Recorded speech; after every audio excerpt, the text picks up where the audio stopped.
Well, it's winter right now, and I gave up the nonsense of steelhead fishing years ago. Runny nose, iced up guides, muddy water, high rivers, horrible. No, this is the time of the year I start thinking about the first trout trip of spring. Yep, May can be absolutely beautiful in eastern Oregon, and the fishing can be hot. Yes, sir. All I got to do now is figure out where to go. So with that goal, I went over some recent trips that Darcy and I had. And the thing that really struck me was that a lot of the time, the going was the truly memorable part. Yep. Just getting there really has been exciting at times. Oh, good night, nurse. Take, for instance, a couple of years ago when we went antelope scouting near Rome. Rome, Oregon, not the big Rome with the Vatican and the Pope. We did manage to see a few of the critters, but what we remembered were the desert roads. Horrible. One such road, the Tub Springs Road, was actually over 40 miles long. Phew, we crawled over rocks, pitched back and forth in the truck cab as we jolted and lurched, and both of us going up and down, sideways, back and forth. Not much better than creek beds. I can recall very strongly hoping that we wouldn't hit a dead end or a locked gate and then have to turn around. Yes, sir, that was quite a road, and Darcy and her back is still recovering from that outfit. But I do remember a boat ride we took with our friend Dave, manager of the Bear's Den Lodge out of Kaufman Cove. We went up 20 miles to Snow Pass to fish for halibut. Dave caught several of them. Darcy and I caught 0 of the flat fish. What we caught were dogfish like this. Basically, it's a shark and totally worthless. We caught black cod, and then I topped the whole thing out by catching a 4-foot skate. What in the world were we supposed to do with that? We had to beat our way through 20 miles of rough ocean just to get back to port. That was a long trip. Here you can see Dave pounding us through the waves and Darcy bouncing around like she was a basketball being dribbled. It was rough being banged around in a boat like that, but it wasn't like we could get out and walk back. We just got rattled around in the boat for a good hour in the time it took us to get to Kaufman Cove on a ride that would have knocked the springs out of a pickup truck. I kept thinking the whole time that our little tour of Tub Springs Road while antelope scouting was by comparison as smooth as the backside of a sea-wet walrus. Yep, it was a wild ride getting home that day. We still talk about it. I've got to say, though, that I believe the spookiest ride that we probably ever took was in a bus. Yeah, a regular old bus like you'd ride to school in when you were a kid. That was a trip I'll be a long time in forgetting. You see, we took a bus ride into Kantishna Lodge, located all the way across Denali National Park in Alaska. Wild country. It was nearly 90 miles from where we started to where we wound up.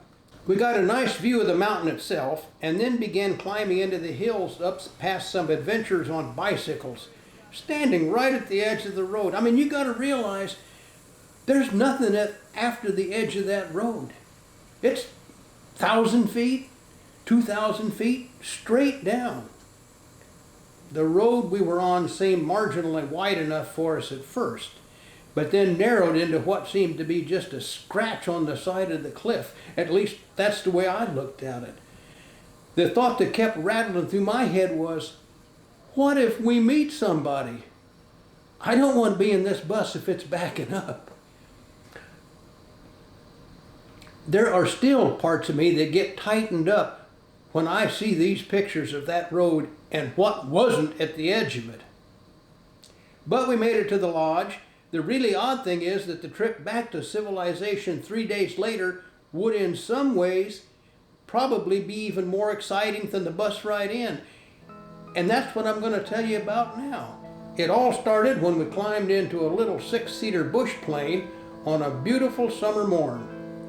We were headed back to the park entrance, nearly 100 miles away, with just a little side trip up to Mount Denali. All the national park land we're flying over is declared wilderness, and it goes on for miles.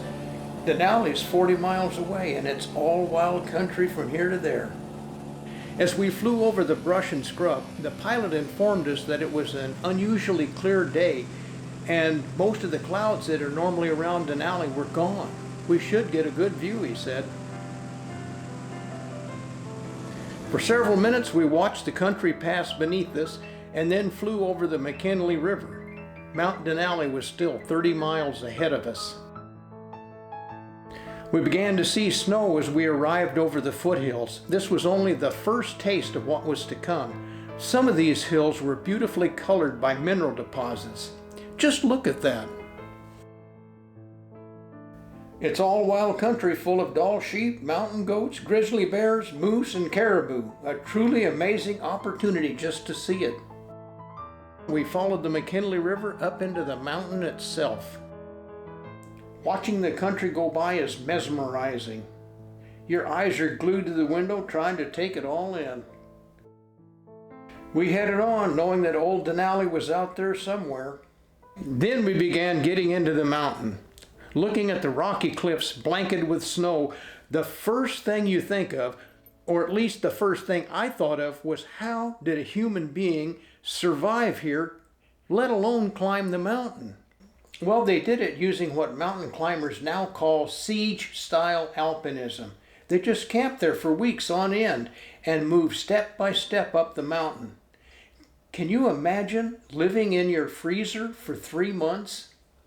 This is the Tokasitna Glacier, 25 miles long and one of the pathways up the mountain. Now, glaciers may look flat and smooth, but in reality they have cracks or crevices that can be hundreds of feet deep. Fall into one of those and it's end of story, game time. The peaks just go on and it's all Denali.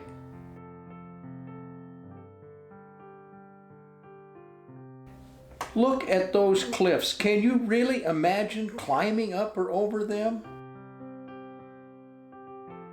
Think of trying to climb up that with a rope.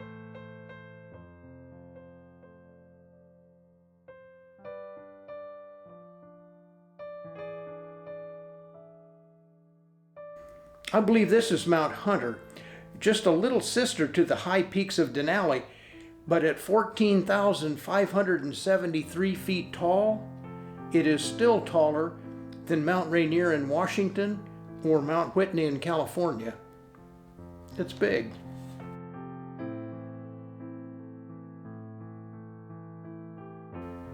Just look at this. I can't imagine climbing it, but in 1903, the first party, led by Judge James Wickersham, made a try, and they hit a wall, an 18,000-foot high vertical cliff face, now named the Wickersham Wall. They turned around at that spot and left, thank you.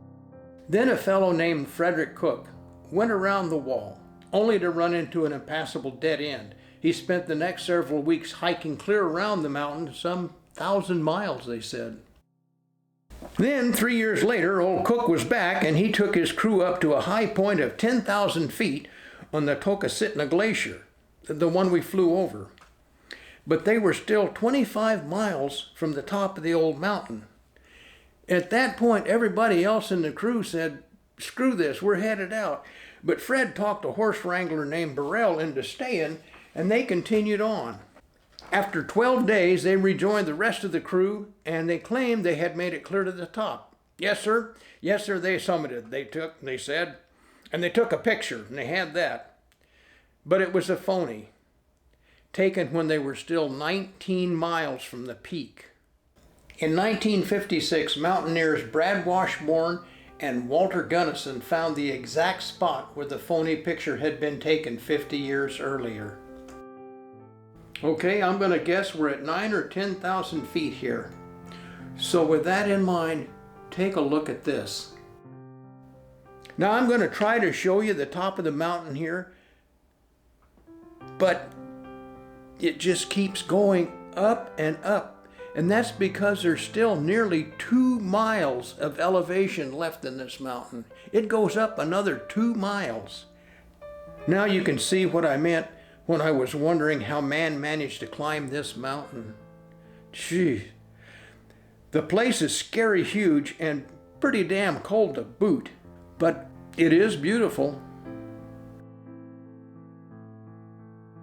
Then Billy Taylor and Peter Anderson, funded by drunken bettors in a Fairbanks bar, headed up the hill in late December. That's gotta sound wrong. By March, they were still 20 miles from the top.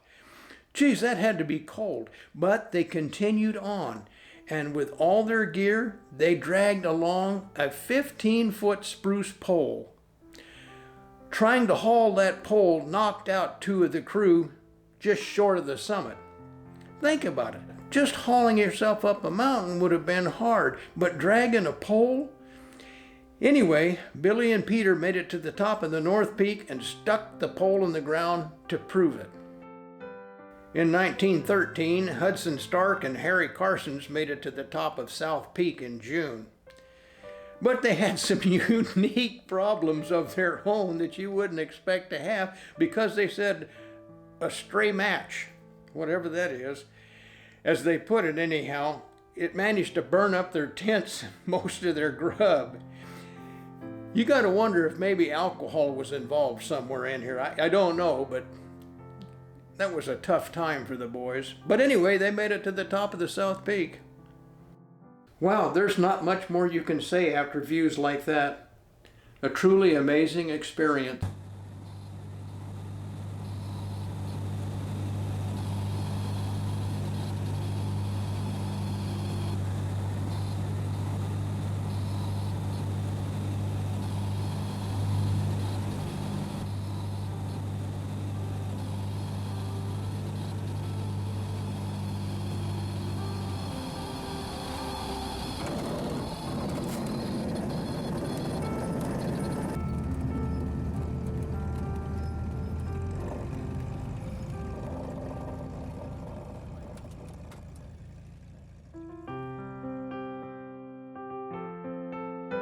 Now just look at what was at the end of that trail.